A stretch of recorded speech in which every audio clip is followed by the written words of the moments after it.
Գավազանն է կամ ճոճվող հուշասյունը Տաթևի վանական համալիրում, կառուցվել է 906 թվականին և նվիրված է Սուրբ Երրորդությանը,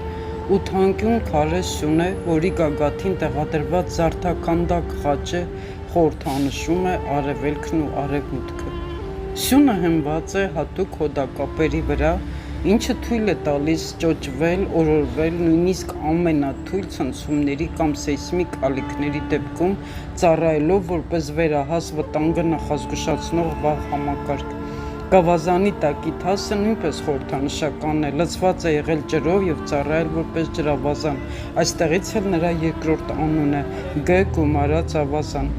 Գավազանը հայ ինժեներական արվեստի եզակի աշխատանք է, որը վկայում է Տաթևի ճարտարապետների նորարարական մշակույթի